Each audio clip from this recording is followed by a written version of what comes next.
Okay, so let's wait, but I simply wanted to tell, we're going to, we try to finish 5 minutes before 1 because then we want to thank people that organize this. So, Elkanan told me that they are coming up, if I understood correctly.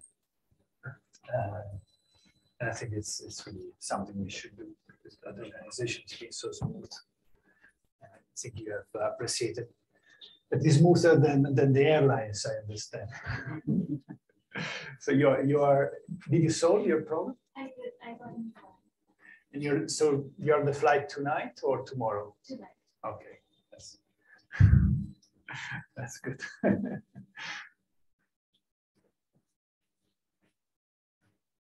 Should I start? What do you think? Yep. Sorry. More people. Okay. Oh, sorry. Okay. So we were saying you have two markets. You have to consider the expected profits from sales in your domestic market. So that would be China in our case. But also the fact that it's, with some probability, also able to export to the rest of the world. So there are these profits that are calculated for the rest of the world, and that you're going to have the foreign cutoff for foreign sales, domestic cutoff.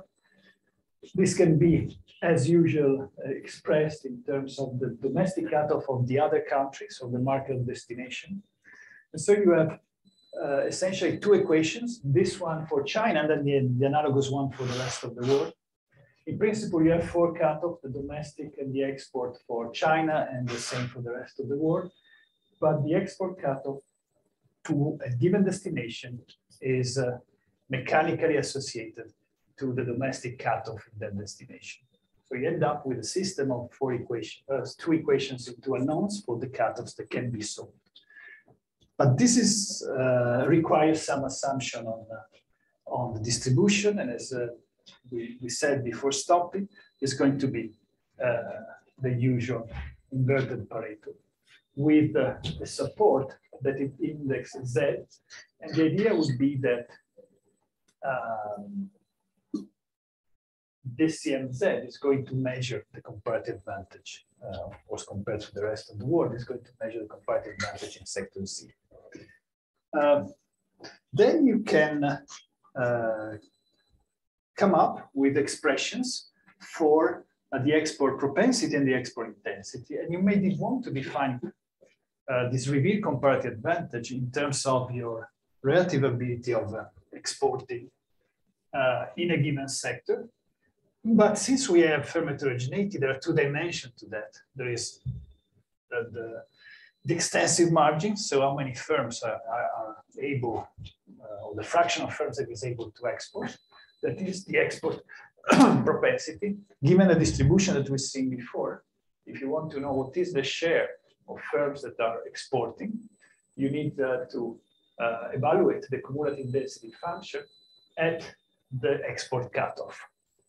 And so this is what this expression is telling you, is by definition, the fraction of the firms that export, or the ex-ante probability that a firm can export, is given by this ratio to the power of k, because this is the cumulative of the inverted Pareto.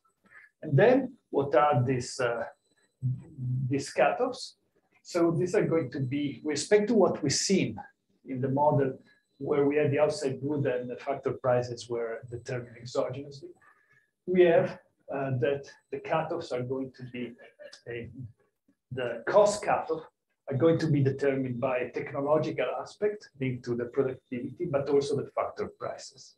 So you have to stay, again, below a given value of the marginal cost, but now the marginal cost also has an endogenous factor price component. And for the exports, you have to be below the cutoff for domestic sales in your export destination, but then you have also to take into account that you have to reach that destination. And so that's why the cutoff CX is the foreign domestic cutoff divided by tau, which is the fraction of goods that you lose when you ship to the other market. So now we're going to rank the beans. We can rank the beans in all the ways we want, but since we want to rank them along a single dimension, while if you remember the beans have 2 dimensions, we're using as our indicator or our variable that allows us to rank the propensity to export. So low Z has a high propensity to export, and high Z is going to have a low propensity to export. One could say, okay, but you're basing this ranking on the export propensity. But you just told us that with firm heterogeneity, the Balassa intuition is not only about the export propensity, but also the export intensity. And I'm able to have this ranking in terms of revealed comparative advantage. Because if we look at export intensity, then export intensity, which is exports divided by total sales, so this is export and domestic sales, can be expressed again as a function of our chi variable, so of the export propensity. And so if we rank in terms of export propensity, or we rank in terms of export intensity, we get the same ranking because they're the one implies the other. So this is introducing this sort of Balassian consideration. And I mean, this is consistent with fact 1, simply because we've seen the 2 move together also in the data. Then if we want to be consistent also with the other facts, we need additional assumptions on the way the relative factor prices and the cutoffs move. But so these are assumptions that are needed in order to match the second fact and the third fact. Essentially, what was the second fact? Second fact that if you are in a sector of comparative advantage, you are exporting a larger range of goods.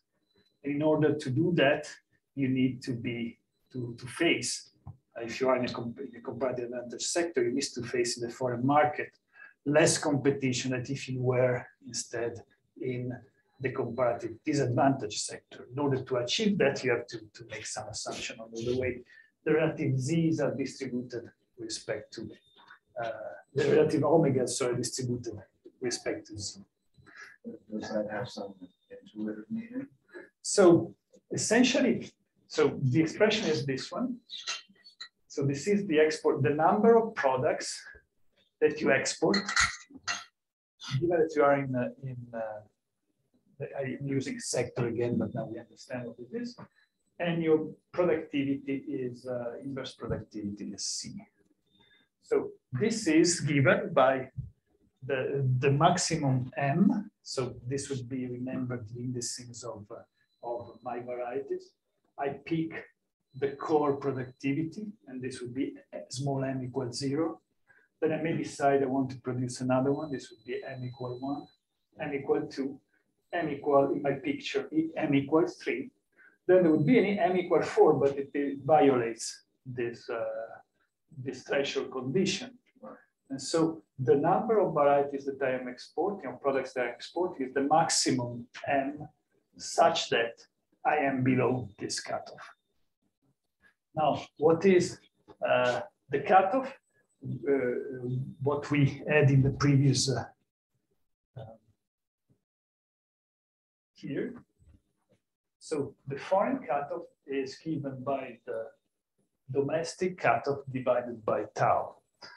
And I have to stay below that if I want to be able to export from, in this case, from China. And so what I have here is precisely that condition that says that I'm considering my different products, and I'm going to be able to sell in the foreign destination only the products that have a marginal cost delivered, so inclusive of the iceberg cost, that stays below the foreign cutoff, the foreign domestic cutoff. Now you can say, okay, but we're talking about export, just bring tau from the left to the right, goes here. This is the export cutoff. So this is the way M is determined. Then we know that M has a certain, the way that the factor requirement varies with m is determined by this exponential. And so you can restate the same thing in explicit form in terms of the of this parameter here. And so here you see now that you can actually solve for m. Now what this is saying is that we are seeing in the data that if you are in a sector that is very good in exporting, then also the product scope per firm is going to be larger. And in order to achieve that, you need that there is no z on this side. You need that the z, this thing here as a function of z behaves in a way so that this is making in sector with iz, this is larger. So this is essentially the intuition. In this assumption that this thing is growing in z, so that the threshold would be higher, and so you're able to sell more products. Are there some natural circumstances in which you would expect to the whole? Yeah, so let's look at this expression. So this is the foreign factor price, and this is the domestic factor price. So say that there is no Ricardian story, and then we would say that this would happen if the ratio, the relative factor price of the foreign country increases with Z.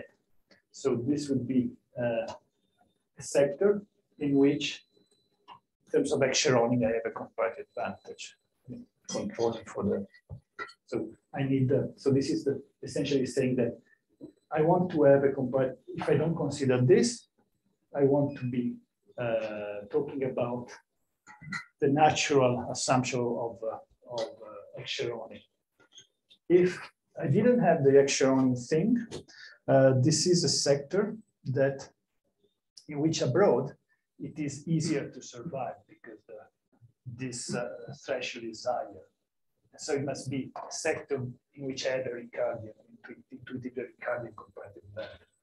Now, in principle, these two things may go one against the other. So I need the net effect to be such that indeed I have an increase in the. So that's the intuition. Thank you for asking. The same condition is also allowing us to have a behavior of the ratio of a product. So these are quantity exported, but if you had the revenues, would be an analogous type of condition. So this is the quantity again. You are in sector Z. You are considering your nth variety and your core competency, the core unit labor requirement, factor requirement is C. You're comparing two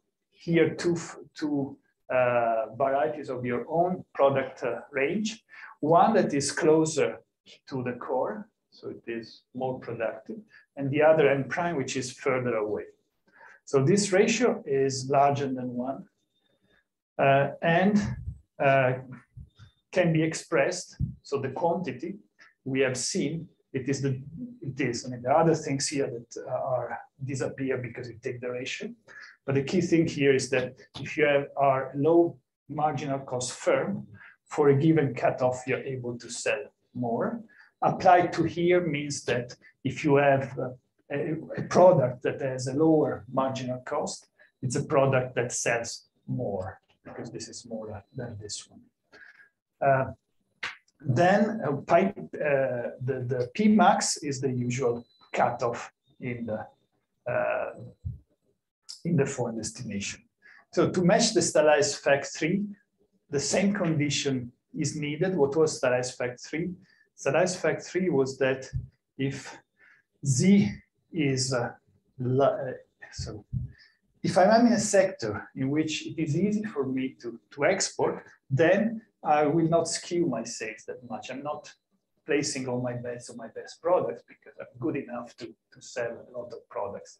But instead, if I am in a sector where the Pmax is lower, then in that case, sector in which the Z implies that I'm a worse exporter, so a worse performer, then in the sector I will focus on my best varieties.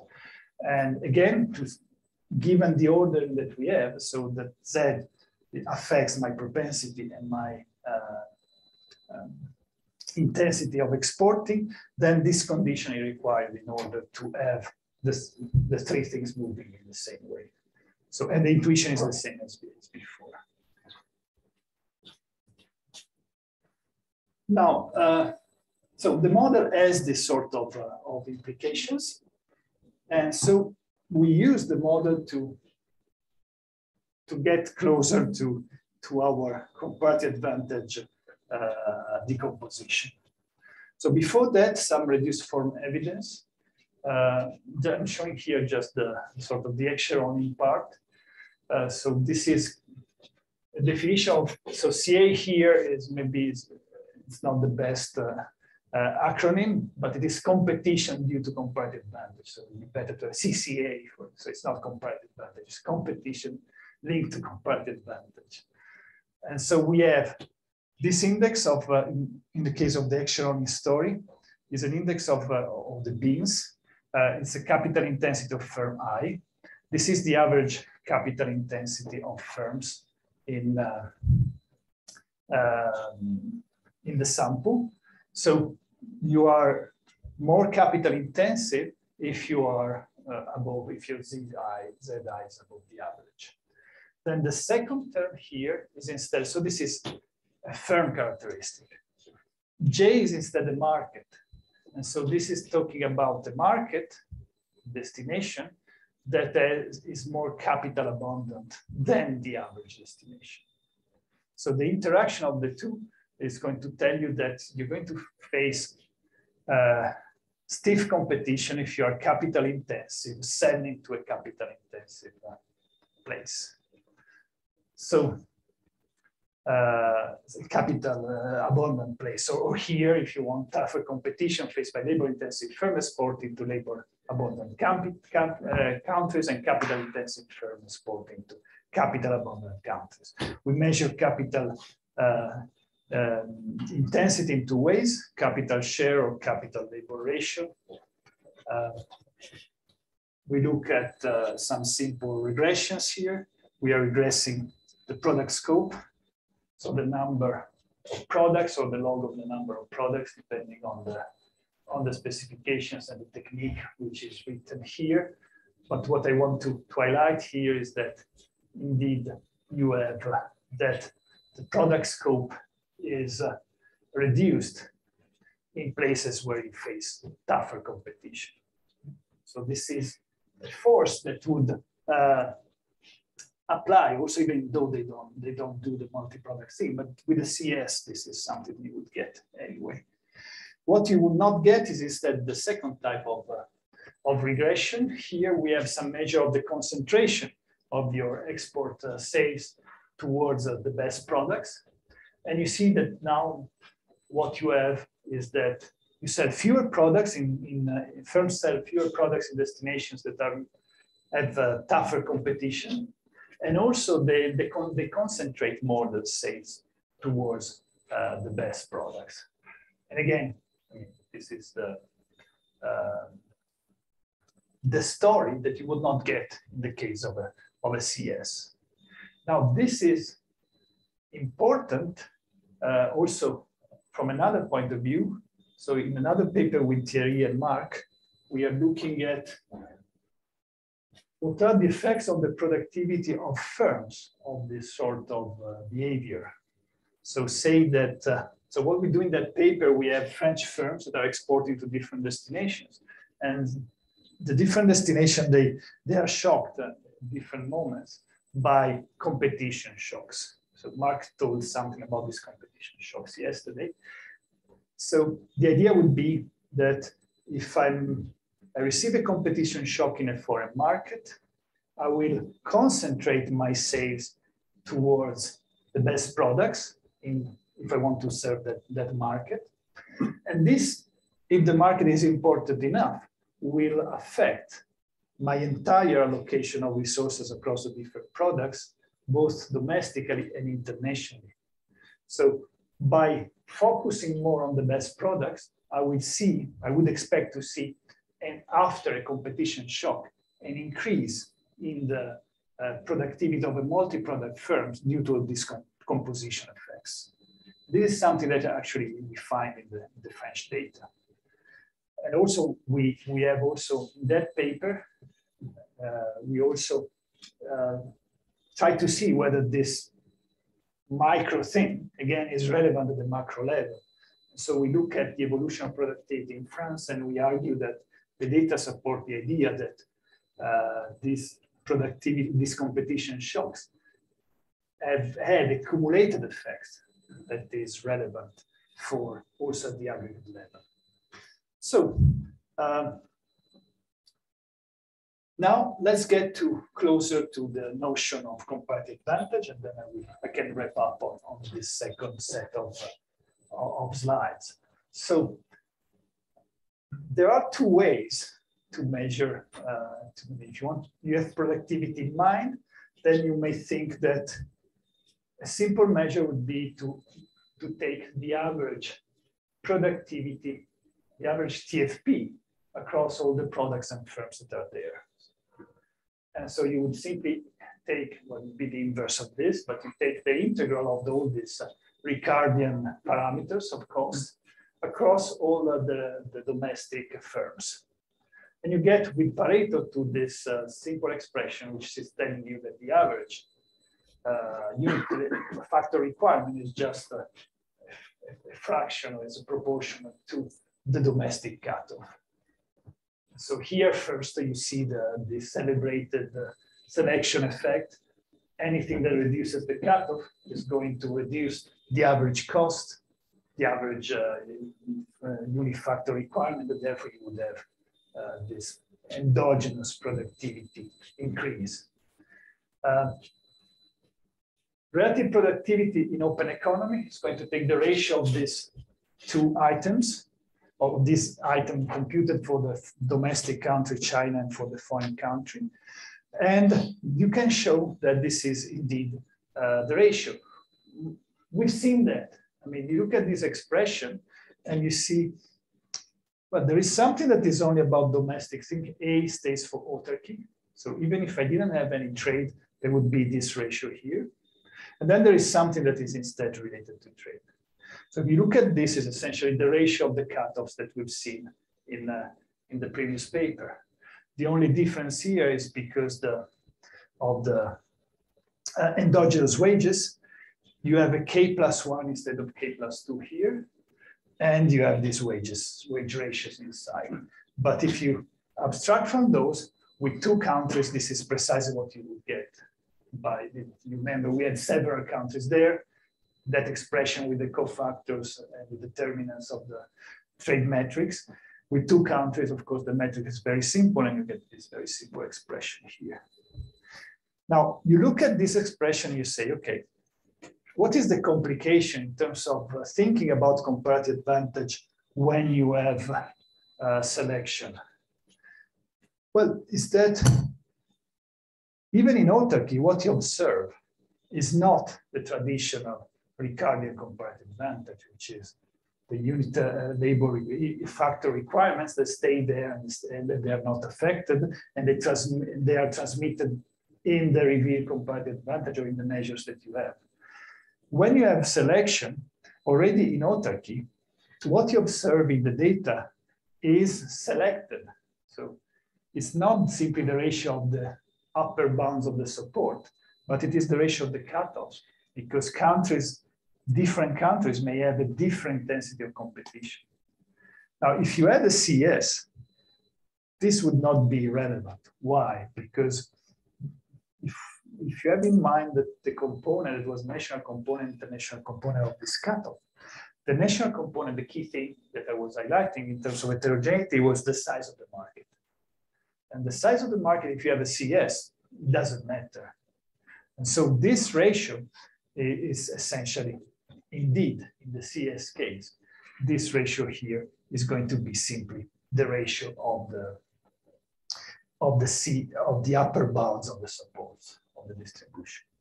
So we don't have this problem of going from some exogenous Ricardian definition of comparative advantage to already an endogenous adjustment due to local competition, and then another endogenous adjustment due to foreign competition. The CS case, then this is just a constant, and this thing here is going to be, I mean, of course, there are the wages, but I was discussing it apart from the wages. But then what you will get here is an expression which is amplifying the ex-ante Ricardian comparative advantage. And this is what they actually show numerically in the paper, the idea that sectors of comparative advantage, when you liberalize trade, they become even more productive than before. And so the effect of trade liberalization is to amplify comparative advantage. The point is that this kind of measure of productivity is not the only one that you may have in mind, and maybe it's not even the one that is more reasonable, because you may think that, so this is good because it highlights the extensive margin adjustment, because here you are weighting all firms in the same way. But you may think that if I want to compute the productivity of an industry, I have to weight by the output of the different firms. And this is the definition of what is called the quantity-based total factor productivity, which is essentially the ratio between total output by a firm and the total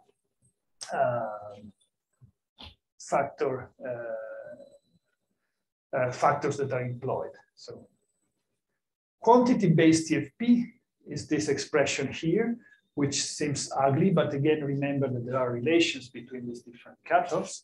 And so you can come up with another expression which is not too ugly.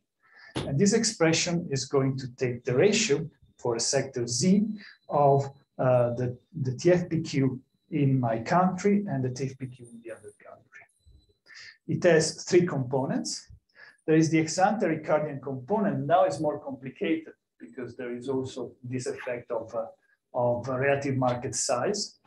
And then you have these additional components that are there because you have both reallocations at the extensive margin, so some firms exit a fermenter, but also at the intensive margin due to skewness effects. And they can be decomposed in an exposed component 1 and an exposed component 2. How they are related to chi, remember this is the propensity to export. And so this is how we rank our sectors. We can say two things. So one thing mainly, that if one grows with X, the other has to fall with X. So we have two things that are going one against the other.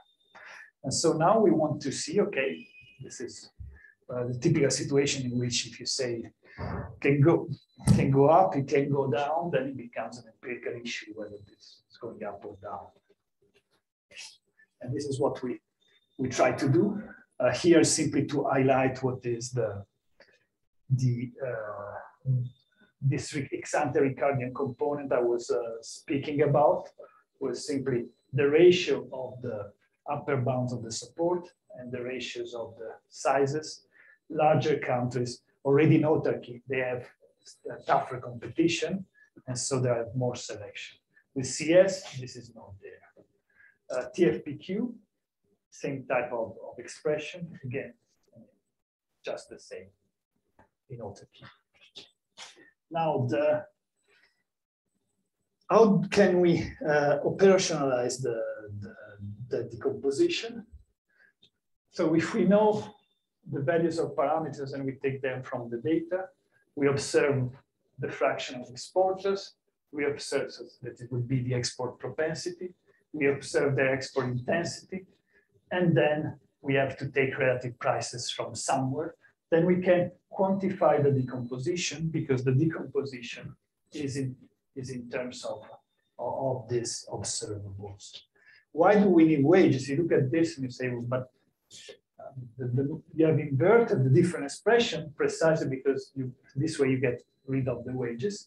The wages may still be relevant because of the other components that you may want to highlight. That is, I mean, this, if you want to look at the original comparative advantage, that is the upper bound of the supports, then you have to invert the expression to go from what you observe in the data to this concept that we don't observe. In order to do that, we need the wages. So this is essentially, this is the logic of the sufficient statistic approach that you've seen in all these papers, for example, by Arkorakis and co-authors, in which at some point they say, I mean, if I want to get the values of some endogenous variables, I don't have to solve all the model in terms of exogenous variables. If I can observe in the system of the equilibrium conditions, some of the endogenous variables, I just plug in those values and I figure out what is the implied value, for example, of welfare, which is clearly not observable. The logic is similar here. So we take from the data percentage of exporters, the export intensity. We take from the literature the Pareto shift parameter within a ratio, within a range. We take again from the literature the way we can estimate the trade costs. And then we have to make some assumption on the evolution of this relative factor of prices. And so we make a Cobb-Douglas assumption. So if you have some value of the rental rate of capital, some value of the wage, how this evolves in order to fit the standardized factor we were discussing before, we're going to use as our index variable the exponent of the Cobb-Douglas, so that we get the evolution that we want in terms of this. And well, we take information from where we can on this relative factor prices. Now, the first picture I want to show is based on this calibration, how the two components behave. We said one of the two has to be, if one of the two is amplifying, the other has to be dampened. And so here in this case, we don't know which one of the two is amplifying and dampening in the expression. So it is an empirical issue. If we plug in our values of parameters, then we see that component one is represented here and component two is represented here. So what you see is that this is the amplifying component, because you see it's higher precisely in the sectors that are labor intensive and high TFP, and the other one is dampening because it's going in the opposite direction. Now, when you look at these two pictures, you have to remember that in order to get the net effect, it's not the sum of the two, but you have to multiply the two because they were two factors. And so when you look at this scale, and at this scale, you realize that once you multiply, you don't get very far from one. So this is what, by multiplying what you get, so here indeed, between the lowest is 0.88, close the lot, really the lot is between 0.90 and 1. So these effects that are the trade-related effects of selection and reallocations, they are not, I mean, they tend to offset one another. And so the result is that what really seems to matter is the internal characteristics of the market. So that Ricardian, ex-ante Ricardian advantage, because the other two effects are offsetting each other. What is the other implication is that if you focus on a situation in which you have CS, then you're ruling out the dampening effect, and you may overstate the relevance of the amplifying effect. So maybe what you get in the paper by Bern and the co-authors is, in a sense, in an upper bound to the amplification of the comparative advantage through selection when you introduce these forces that work in the opposite direction, you get something that is lower. In our case, it's almost offsetting, but I think that the main message is that it is less than what you would think if you had a CS word in mind. Any questions on this? So now we try to, so I stop share, then I want to get out of this, but okay, ask, then I close it, then I want to open. Now I'm doing this because I try to learn from the, and now I have to look at this screen here, and then I have to share the screen. To share, and you that are online, can you see the new set of slides? Yes. Great, great. This is learning by copying mostly. So now I want to go in full screen mode. I cannot see that it's floating there, but I would like to. Do you know how to use? What is control? No. Control L. Control L. No. No, it's that the mouse is always moving on there. So it's learning by, almost learning by doing. Sorry? So I can.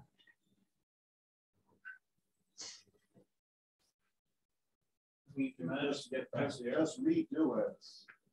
Stop sharing, make it full screen, and then share it. Okay. So you just have to move the mouse all the way to the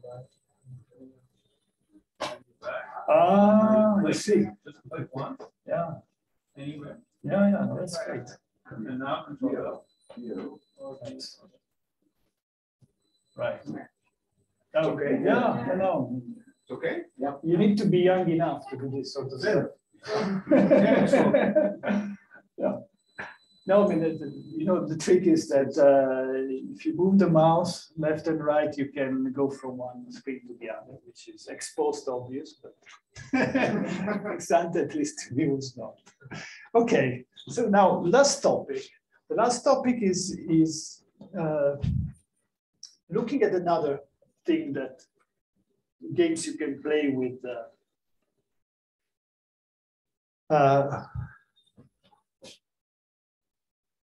this type of function, but having in mind that the idea, which is more than a game, which is again, there are things that we knew and we learned back in the past, and that we've not come back to those with the new model mostly. So we see this sort of multilateral trade policy with distortions. We've seen comparative advantage, and now I'm going to talk about growth and trade. So what you've seen so far, or mostly what we do with these calibrated models, is we shock the trade matrix. So we do some trade liberalization, trade reduction experiment, and we see what happens endogenously to the, in the case of these models, to the productivity of firms, the average productivity of firms. Now I want to go in, and then when you take the calibrated models that don't even have selection, the typical thing is that you use them to study counterfactuals in terms of trade policy. So the direction is from a trade shock towards the adjustment of the economy, and possibly productivity if you have some endogenous adjustment. You've seen also yesterday what Mark was discussing. What Mark was discussing, however, was also the opposite thing. So it was also saying, okay, I have a trade shock and then I have endogenous reaction in terms of innovation. But maybe it's interesting also to see how innovation affects international competitions when you have this endogenous choice. Now, what I'm going to do here is not innovation. I'm taking the growth shock as an exogenous shock. So I'm not going to model why you have this exogenous shock and where it comes from. And so I'm going to think in terms of growth as an outward shift of a country's production possibility frontier. If you think this is weird, this is essentially what we do in all our textbooks when we explain trade theory and how you get comparative advantage and how you get effects of technology that shapes this kind of technology frontier, production possibility frontier. So what may be behind this? So what is behind could be exogenous technological progress with given endowments or resources, or you may have exogenous resource discovery given the technological frontier. So these are the two, and then I will get into the old literature. But these are the two typical experiments that are that you go through. So a standard result from our textbook models is that you have to, where you are growing, so say which resources, which sector is intensive in the resources that you discover, or which sector is advantaged mostly by technological progress is going to affect your gains from the technology, from gains from growth. And the traditional result is that you may have growth that is biased in favor of your export sector, or growth that is biased in favor of your import sector.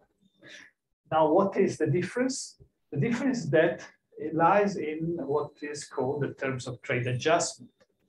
So terms of trade, you've seen that, and I guess Bob Steger has spent a lot of time on terms of trade effects. But just so that we are on the same page, it's essentially the price of exports relative to the price of imports. And so what happens is if with export bias growth, you're going to crowd the foreign market or the global market with additional quantities of the goods that you are already exporting. And so this is going to depress the relative price of this good in international markets, and therefore this is going to deteriorate your terms of trade.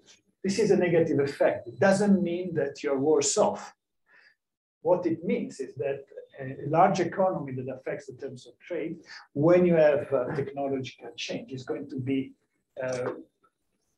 gain less than a small economy because there is this adverse terms of trade effect.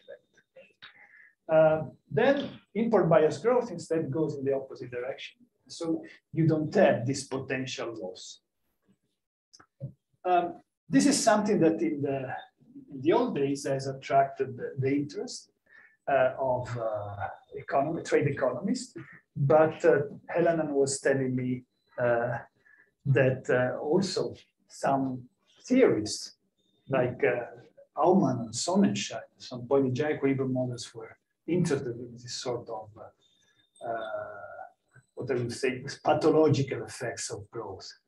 And so the two effects are linked to the first thing is the rising growth. The concept is the Baguates, and then there is the Dutch disease because here the main names are called Emiri.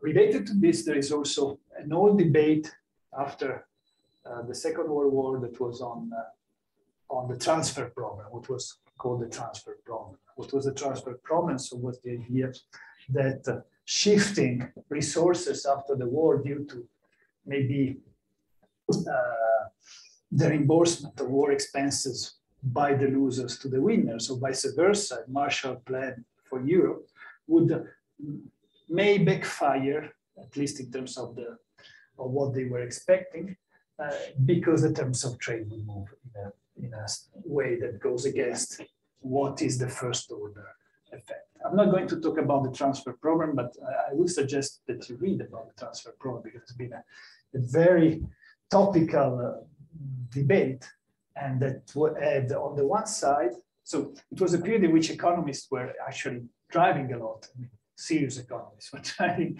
a lot of the policy making decisions, and there were some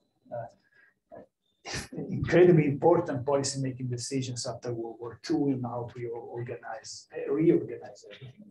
So you had on the two sides of these debates on the terms of trade, Keynes and Holland. And they were, I mean, I'm not spoiling you the story, I'm telling you who won. I'm just suggesting that you look at that, because there is a sort of paradoxical situation in which Olin was Keynesian and Keynes was neoclassic. So, but I mean, that's something interesting. But going back to the thing that I want to highlight, so we have initializing growth and Dutch disease. So how do they work? Initializing growth is a situation in which you have export-led, bias growth, and the terms of trade effect is so extreme against you that you end up being worse off in the end than before. The Dutch disease is a slightly more complicated. You have three sectors: an energy sector and a manufacturing sector that are freely traded, so they're tradable. Then you have a service sector that is non-tradable. So you are in a country that is trading with the rest of the world, so takes international prices of tradables as a given. And you have a resource, the discovery of a new resource for energy production. So this means that the energy sector expands. And so you have a first round of adjustment, which is an adjustment in employment in the original thing, but it is of productive resources. And it is a first round of deindustrialization, meaning that there is a sector that is energy that expands, is attracting factors from the other two sectors, services, but also manufacturing, and that's why it was called deindustrialization. But then there is a second round of adjustment, which is associated with the spending effects. That is, finding these resources, of course, is good for you, and you're going to have more to spend. Now, you're going to spend on the other goods, and here you have a situation in which the price of manufacturing is fixed in international markets, so you buy whatever you want from the international market. But the price of services is determined by the local market because it's non-tradable. And so this spending effect, if it is large enough in the non-tradable sector, is going to push up the wage in the country. And this will draw, again, resources away, factor of production away from manufacturing, because while the service sector can adjust the price, so can grow, the manufacturing is pinned, that price is pinned down by the international market. So in that case, what you have a second round of deindustrialization now is not the energy sector that is absorbing labor from manufacturing, but is the service sector that is. And this is something that has stayed there, because if you think about, for example, the Norwegian investment fund.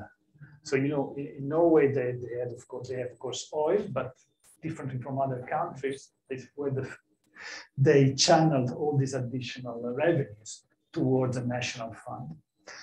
And the idea, I mean, one way to rationalize that, apart from intergenerational equity, is solidarity, is that in this way you prevent or you reduce the spending effect. So you don't allow for the arising of this Dutch disease. It was called Dutch disease because it was about the discovery of oil fields in the sea north of Holland. So that was the. So these are things that we made up sort of fantastic animals using the Harry Potter saga terminology, because they arise. In order for them to arise, you need very specific and dubbed extreme situations. So you need, for initializing growth, for example, the ratio of domestic production to import has to be small. So you spend a lot on these foreign goods. The elasticity to price of demand of importable is more, so the adjustment of demand is going to be reduced. And the elasticity to price of the supply of importable along the PPF is also small. So you need, indeed, to make the terms of trade effect much stronger than anything else that may adjust in the economy. And then the Dutch disease also, they require a strong complementarity between energy inputs and perfectly by labor. I mean, you need some of these second order effects to be stronger than the first order effects. For these reasons, this thing has, they stay and have been influential as the Dutch disease. But and especially in terms of linearizing growth, there's not been much of an empirical analysis. So here, you should have used inverted commas on extreme because they were considered extreme, but there is no, from an empirical point of view, this has never been measured. And why these new models with all this margin of adjustment may be interesting to be used to go back to some of these traditional situations, because the terms of trade adjustment, when you have product varieties, so monopolistic competition, you have a selection, and maybe you also have reallocation and intensive margin, the behavior of the terms of trade may be very different from the standard one. This is where, so Bagwati had in mind a standard lecture on framework with two sectors and the production possibility frontier that is stretched by the fact that you have new resources that are specific to a sector. But then, in the terms of trade, would be determined by simple elasticities of the import demand and export supply. But these elasticities, and you may have seen already something in the other lectures, when you have models that are richer, those elasticities are themselves the composition of several elasticities along the different margins. So, if you want to have a very nice summary of the other direction, so from trade shocks to growth and conditional other resources that are available, I would suggest that there is this handbook chapter in the Handbook on International Economics written by Etkin and Donaldson, in which the shock that they characterize is generic, that they use a generic advance in the technology underpinning the act of cross-border trading. So it's not simply trade barriers, but anything else. And since both David and Dave, they've worked and still work a lot on developing countries, they clearly have in mind infrastructure and these sort of things.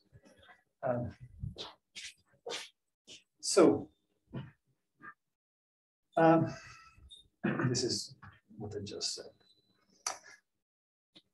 Now, yet, given that you go from trade to growth, or anyway to welfare, all these models have not been used much to look at the other way. So, I mean, what are the questions they want to ask that are relevant?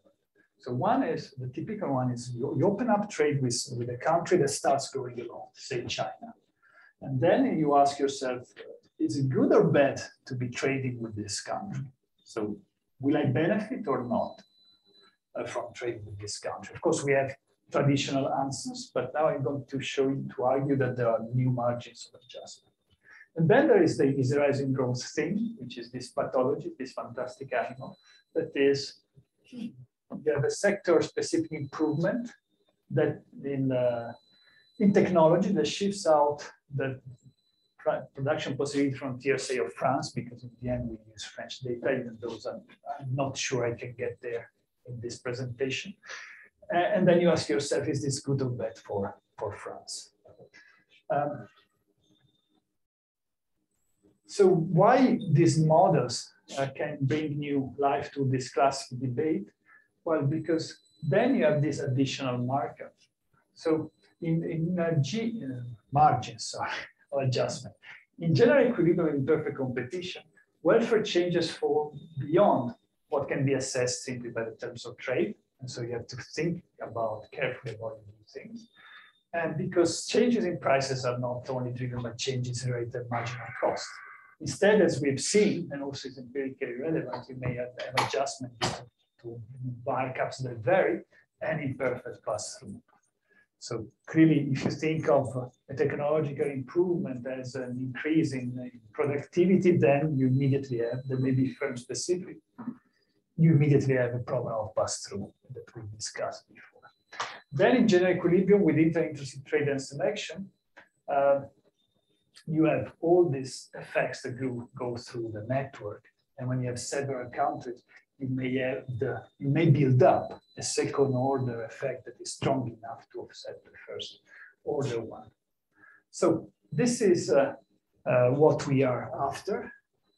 And I'm going to show you once more one of these utility functions that is exactly the one that we've seen before. But now, rather than having the general delta, we are back to the quadratic additive. Now with the quadratic additive, which is over a continuum, J is a country, so this is the subutility for a country. But you have several countries, so you sum up across countries. And then you have a continuum of sectors, the Z that we had before, that now is multiplicative. So it's a Cobb-Douglas thing. So this is a demonstrative demand system between sectors, which goes of the Cobb-Douglas. So the implication is that demand for goods from every sector in every country has a constant expenditure composition, is non-homothetic demand system within sectors. And then we have, this is no Armington in the sense, in the Krugman sense. You don't need to assume Armington because already the structure of the model is telling you that some countries are producing some varieties and other countries are producing other varieties. Well, you maximize with respect to the budget constraint. You have the usual model within sector of that work in the Militian way. But before getting to the technology, I want to, so it is static, there is no international intertemporal trade. The standard assumptions we've seen over and over during these 2 weeks. So technology is in the Manit's way. So again, now we are back to having only labor. You enter, you draw your C from some distribution, and then you're using your the labor that is needed in order to produce a certain amount. And you don't have a fixed cost, you only have some cost of entry, as in the previous paper with Mark. Labor is perfectly mobile across sector and firms, and the assumption is the market are segmented, so you maximize profits market by market. Now we get to expressions that unsurprisingly are still the same, even though you have more notation, but it's still the same that we had before. You have that, so P hat now is the P max, so there would be the cutoff or choke price, markup, and KP quantity, and employment from Sydney for revenues and profits. But as I said, this is still the same kind of stuff we had before. So firms that are more productive, so that they have a lower C, they're going to be priced at a lower price, but they will have a larger markup. They will sell more. They will be bigger. They will have more revenues, generate more revenues, and also they will be more profitable in any given market. Things that are floating around, there is a C star, which is a cutoff, the unit labor requirement from the sectors. And then there is a P max. The two are related, but this one has to take into account that there are also wages. So this is when you rank firms in terms of productivity. Clearly, if they are in the same country, they're going to have the same wage. But in this cutoff, there is also the wage. What you get is when you aggregate the consumer demand for in sector Z, it's going to be related to downward sloping in price. But then you see there is an income effect that with the outside good was not there, and in the previous model I didn't highlight, because you see that the larger is the wage and all the rest given. The larger is the wage, the smaller is this ratio, minus in front, so more quantity. And so these richer countries are depending more on the same, of the good. The other thing is that you see that the elasticity of demand now is related to the price, and to the cutoff as before, meaning that the higher is the price, the higher is the elasticity. But then you see that also here the wage and the cutoffs are there. And the other thing that we discuss graphically, that is always there in these models, the lower is the cutoff, while the higher is the elasticity. So this the lower cutoff is an index of the intensity of competition that you have. And then also the pass-through and then the change in elasticities are all related to this thing. So essentially, this is characterizing the demand system. You have variable markups, you have incomplete pass-through. You satisfy the second Marshall's law of demand that you've seen discussed. And so there's nothing strange in the way this demand system is behaving. Now, you can aggregate even further and to see whether you can characterize some statistics at the level of sectors that may simplify the notation afterwards. And so what is interesting is that aggregate variables can be described by means of two moments of the distribution of prices relative to the cutoffs in any given sector. So this is the variable that is distributed. So with respect to the cutoff in the sector. And the first moment is defined as the first moment and the second as the second moment. So these are just definitions. Then expenditure consuming country L on a bundle of goods from a sector, wherever it is sourced, can be decomposed in the product of a quantity index defined as the sub-utility in country J, sector Z, and the implied price index. So this quantity index is therefore can be expressed as 1 minus the second moment of the relative distribution as a function of those aggregated across countries and weighted by the number of firms. The corresponding price index is the following. How do you define this price index? Well, this is defined so that P times Q is equal to a variable that we will use several times in the following expressions as a share of your income. So you can define the quantity index in terms of the utility. You can define the associated price index and the properties that when you multiply the two, you get a share theta of income. Now, the one will say, okay, but since we have a Cobb-Douglas, why is this different from the beta of the Cobb-Douglas? The difference comes from the fact that given that so the first layer of the utility is Cobb-Douglas homogeneous degree 1, but the second one is not homothetic.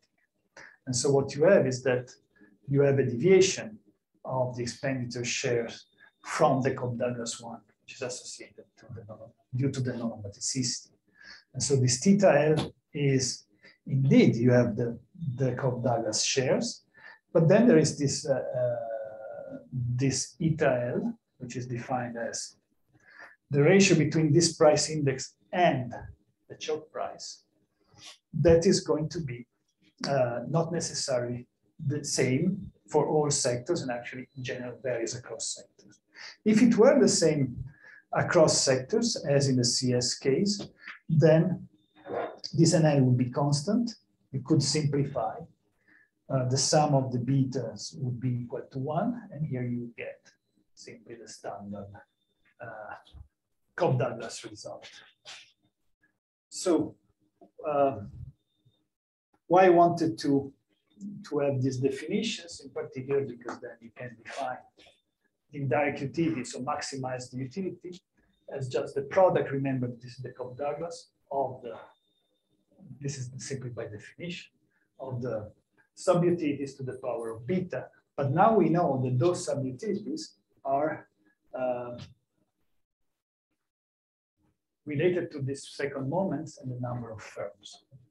And then through simplifications, you can actually, and the relation with the price index that we've seen before and the choke price, then you can come up with a representation of this indirect utility, which is just a weighted average, geometrically weighted average of the inverted cutoffs across the different sectors. So the cutoff is a sufficient statistic for welfare. And this is what I will use then for the graphical analysis. Now, L is the amount of labor that is supplied. Here, this is what Eric was mentioning before, the supply is fixed equal to 1. But if you add some endogenous labor supply, I wanted to keep this free so that I can highlight how that would work. Equivalently, you can also write the indirect utility as your income with the right deflator. So the welfare relevant deflator. And the welfare relevant deflator is defined by the choke price divided by beta, and is again a weighted average of the choke price, which is not surprising. The two have to be the same, so the relation is there. But you see that you can still have a representation that tells you that the real wage is the correct measure of indirect utility, provided you define the deflator in the welfare relevant way. So now I will focus on an equilibrium in which I have diversification in the traditional trade literature sense. So it is diversification, meaning that all countries are producing in all sectors. They are active in all sectors. That used to be called the cone of diversification in the graphical analysis of trade. So we stay there. Not because it is uninteresting to get outside, but because if you get outside, then you start to have another margin of adjustment, which is the extensive margin of the sectors in which a country is active, which is making things even more complicated. So how are the choke price and the cutoff productivity related? In the usual way. This is the cutoff for sales from country J to country L in sector Z. You have to stay below the cutoff in the destination country, the choke price in the destination country, with your marginal cost, the delivered marginal cost. And so it has to be divided by the delivered and the wage. And there is also something, yeah, then there is an adjustment. So first we need to enter in country J, sector Z, pay some cost. So this is a traditional mail story. So I don't have to repeat it once more. But what you get is then, again, a free entry that is as the same logic as the one that we've seen before in the, for example, in the previous model, but it is now considered that you have a lot of potential markets, not only two, at least it's in general representation. Market clearing, if you define revenues in this way, so these are the revenues that the firms in sector Z obtain, they sell from country J to country L. This is just the definition. This is the individual one that we've seen in the previous expressions. And so you can evaluate that as a revenue. And then you have two conditions of market clearing. There is an output market clearing condition, which says that, well, the income that is, so the expenditures of the domestic consumers are in sector Z, in country L. Well, it is, so let me put it the other way. The revenues that you get from selling from country J to country L in sector Z are going across all countries. They have to sum up to the income of people that you have there. Now, this is at the sectoral level. The labor market clearing instead looks similar, but it has to be stated at the country level because labor is mobile between sectors. So these are the set of conditions that you can use. An equilibrium is the usual stuff. So given a set of reference parameter, market size, entry cost, distribution of technological coefficients, bilateral trade matrices, etc. You look for a vector of choke prices of this P max, as we called before, for every country, larger than 0 because we are in the cone of diversification, a vector of measures of entrance, a vector of wages that satisfy the system of the free entry condition, the output market creating condition, and labor market creating conditions. Of course, as you know, one of these conditions is redundant, but this is the way you can work about that. And then you have to pick a number, and in the multi-sector setup, multi-country, you just have to pick one country and take the wage of that country. The model generates a gravity equation, which is, why is that important? Because you can get an expression, now it's ugly, but if you have a Pareto, it's going to become very, very simple because the moments of these two distributions, they are proportionate. So this thing that is making this ugly is going to disappear, and then you have a standard gravity, which you have, that you can bring to the data and estimate the usual way with fixed effect to take into account of multilateral resistance terms. Why I'm saying that? Because this is the thing that we will use to get to the crucial thing, which is non-observable. That is, as in the previous paper, the support of the upper bound of support of the productivity of the unit labor requirement distribution. So we will infer from the trade flows what is the underlying Cmax. And this is the Balassa's idea. So Balassa didn't have in mind, of course, the calibration of this stuff. But Balassa's idea was precisely, when I look at the trade data, I can tell you, I can infer from the trade data what is the underlying technological parameters. Now, I kept all this complicated expression up to here because I wanted to make the point that up to here, we never used the assumption, any specific assumption on the functional form of G, which is important because one may say, Pareto, that's fine, analytically, all you want, but maybe I don't believe that the distribution is really Pareto. Therefore, or most of the time to assume that the Pareto varies across maybe countries and across countries within sector, but the K is always the same, and what varies is the support, which allows us to solve all these integrals. But one may say, okay, but I want to do numerical analysis, so I don't care about it. About analytical solvability, all this stuff, I can simply solve numerically. So far no Pareto, but then we introduce the usual Pareto that you see there. And with the usual Pareto, what you can find, of course, you can express the moment in the way the Pareto is going to tell you. You have some implications that are maybe mild or not mild, some are not really mild, but that tells you, I think we've seen that and we discussed that in the case of the fresh share. Most of these things apply to the Pareto, so there are many reasons why you are not going to Pareto is making life easier. If you write the equilibrium conditions, the system of equilibrium conditions in terms of under the Pareto assumption, then really see how it works. You're going to have the free entry conditions of the expected profit across all the possible distributions. That will be equal to a set of parameters.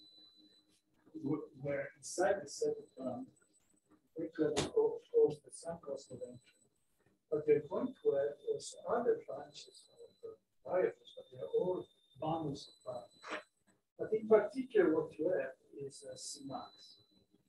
So from now on, and we have defined this CJ out in order to simplify the notation, but you can read that as a transformation of Cmax. So here, what you're going to have is that you're going to solve the system, you can, for given wages, you can solve for the cutoffs as a function of Cmax. Then, once you have the cutoffs, you can plug them into frequencies. You can solve for the number of entrants. Once you have the number of entrants and the cutoffs, then you can go to the level of the condition, the wage of this is the way you would write the codes in order to solve this system. So I mean, you can, this is what I just said.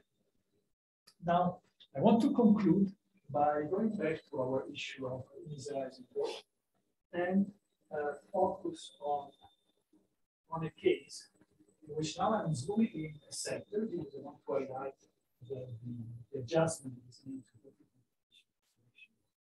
and I'm considering two countries. It's going to be a simple setup with two countries, one sector, and we see what in order is going to be. Remember, the two questions are: is your growth good or bad for you? Under which conditions? And the second is the growth of your trade partner good or bad for you? Under which conditions? We have seen that our measure of welfare are the couples. We're focusing on a sector, and so this is in these two are inverse measures of welfare. What do I get out of it? So first, you see, I have an expression in which I'm comparing C out. Remember that inside C out there is C max. So this is the technology. And here I have the endogenous capital, technology endogenous capital equal to some transformation of trade value.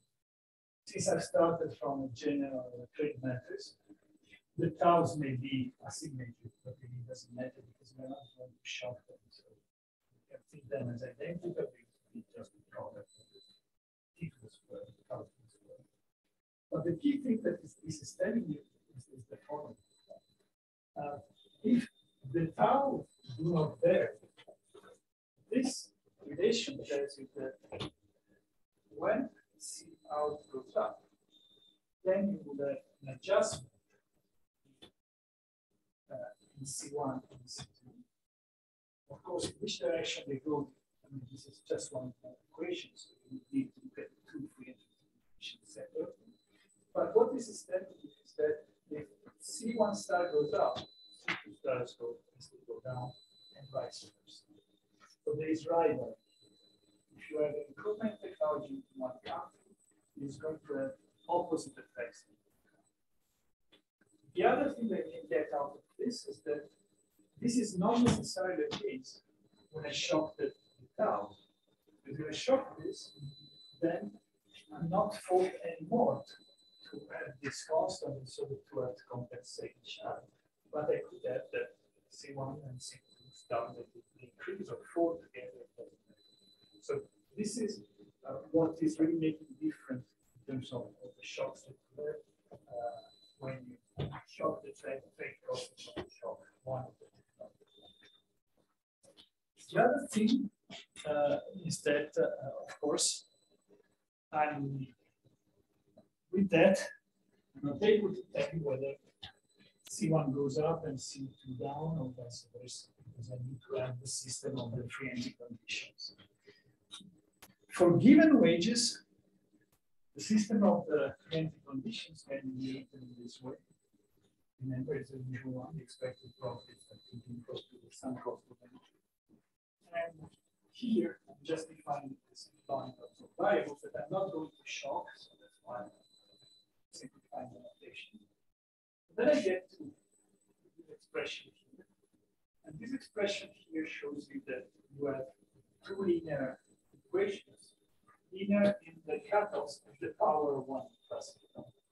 So they are amenable to a very simple graphical representation.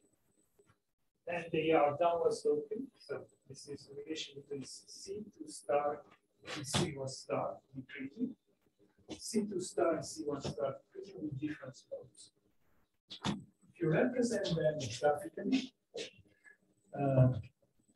then this is the characterization of equilibrium in the sector for given wages. Sorry, the mic is not working.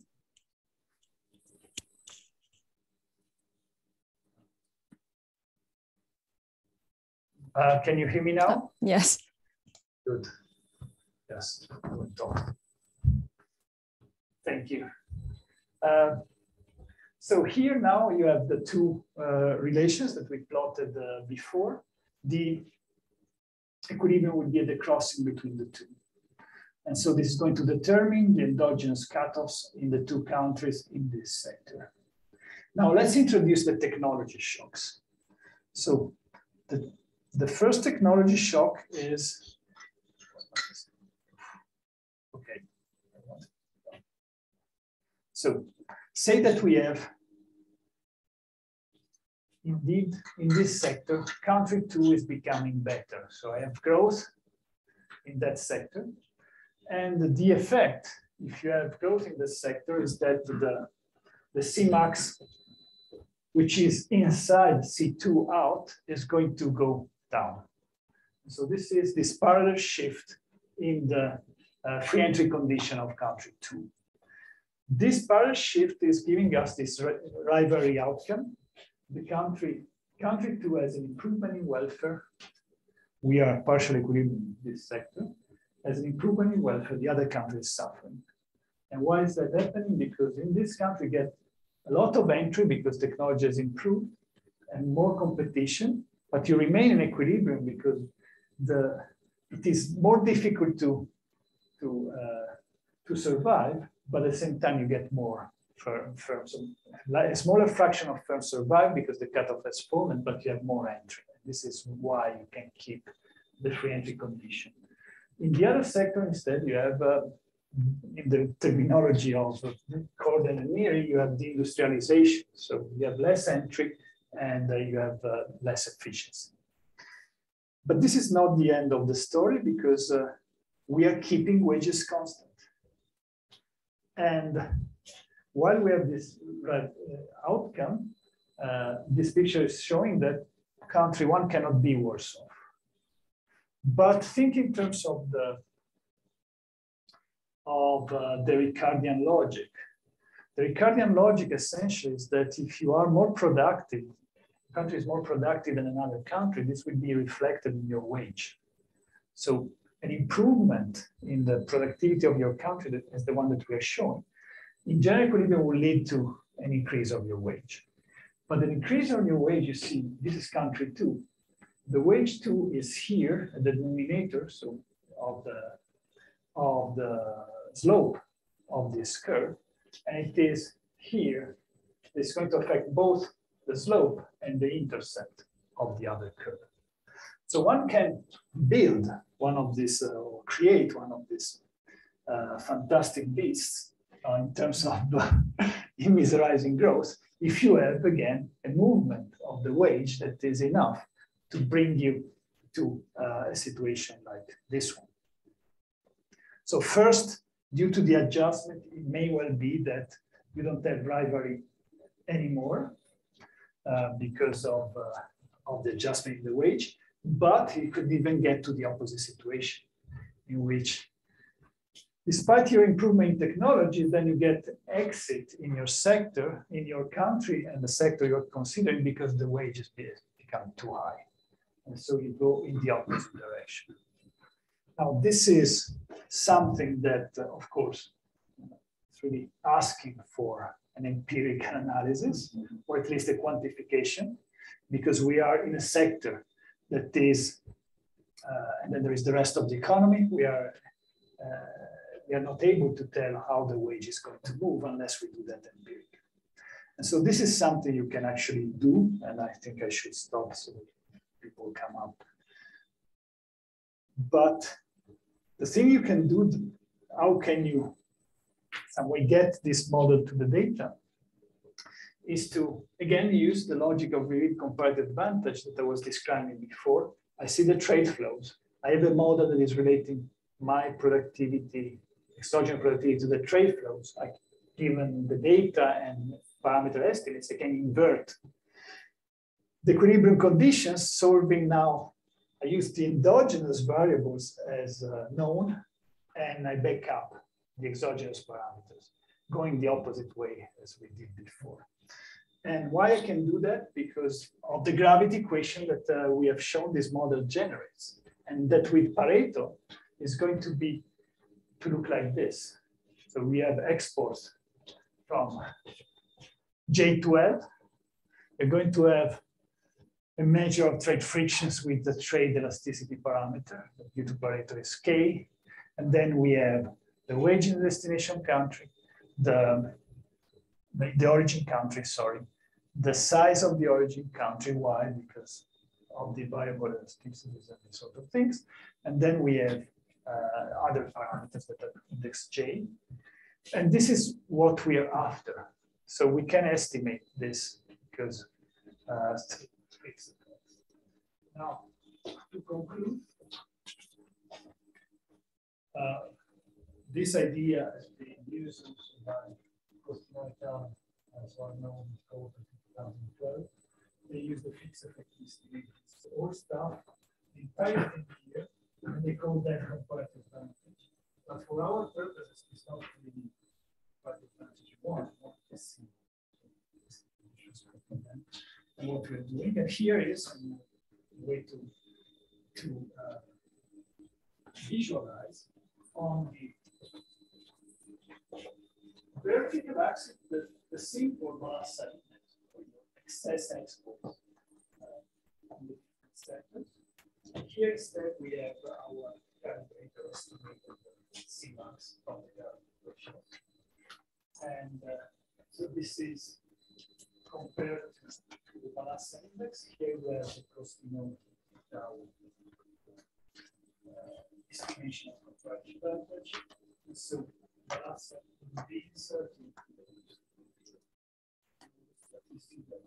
the correlation is some way we are confident that our Cmax is not capturing strange things. Okay.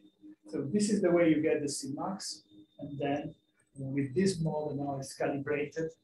What I cannot show you now because we've not done it yet is how you can go back to the original question: is the wage reaction strong enough to undo or reduce substantially the traditional effects? So I would conclude here. I'm simply going to show you the final thing. That is, then if you what, since I was talking about inequality this lecture, so we have already an equation between countries, that's fine, it's caused by growth, but also there would be a way to study the inequality within countries. In that case, you have to introduce heterogeneous workers. The way we are going to do that is by having these heterogeneous workers have some fresh shape preference for firms, so that you see them in the written code setups on the switch choice setup in general. And this will create some upward sloping supply of labor that is firm specific. And the result, without having to rely on the sort of bargaining screening figure, for example, you would be able to have the Dutch firms pay higher wages and larger with that, I'm done. To be able to have more an additional margin of adjustment in your demand that is going to come from the number of consumers that you serve, depending on it. I'll stop here. First, thanking everybody. And I don't know whether I should be the one that thanks also the great stuff, but I will do that anyway, and then I will leave it. So thank you so much for organizing this, and thanks for all the people that have come here to speak. I've talked to them, and they were all extremely happy. Thank you so much. Thank you. Just going. Ah, look here. That's why I was.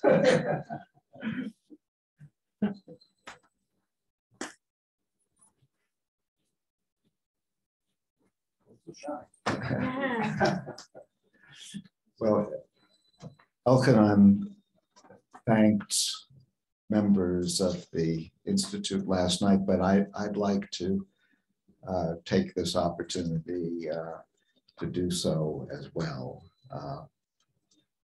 And there they are. We take for granted what a wonderful existence we have during the summer school. But when you think of all of the work that goes into arranging the accommodation, the transportation, the social events, the technical aspects of the talks, it's really mind-boggling. And having, most of you have been here just this one time, but I've been here year after year, and the standard that the staff of the IIAS adheres to is, I think, higher than I've seen any other place. This really sets the aspiration level for all conferences, for all summer schools. Of course, they've had a lot of practice, because we're not the only school. There's one in physics, there's one in life sciences, there's one in mathematics, there's one in computer science. So they have certainly learned by doing, and we are the beneficiaries of the expertise that they have acquired. So I'd like to extend now a very warm round of applause for the people that we rely on in such an essential way.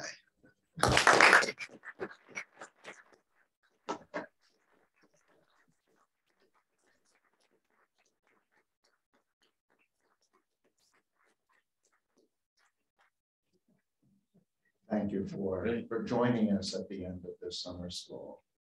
Thank you so much, Eric, Elchanan, and everybody else. It is our honor and our privilege to host you, especially after 3 years of Corona. We're very happy to see you here, and we hope to see you again next year as well.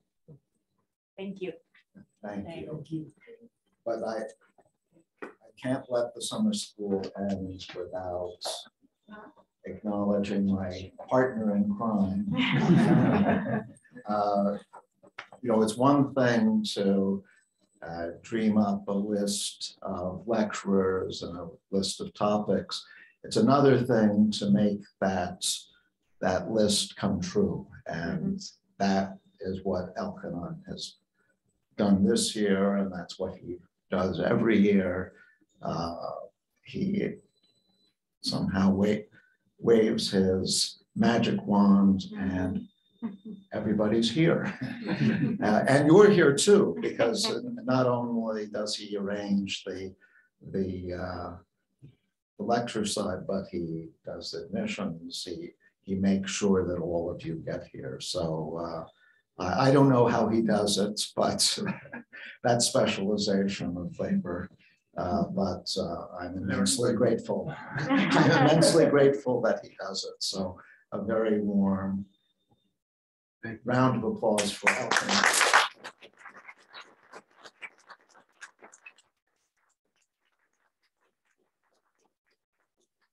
Thank you all for coming. Absolutely. Keep us in mind for the next one. Yeah, Yes. It's going to be very interesting. Yeah, so it's about cognitive limitations.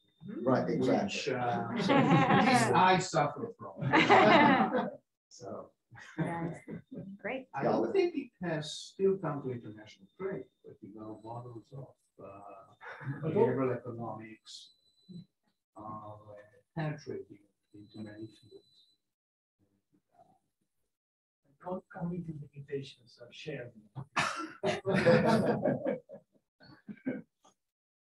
So maybe some of you will want to come back for that. But I think international trade has been such a success this summer that I don't doubt that it will be back in our summer school in not too many years. Yeah. It's not going to take another 32. Absolutely. So and finally, thank you.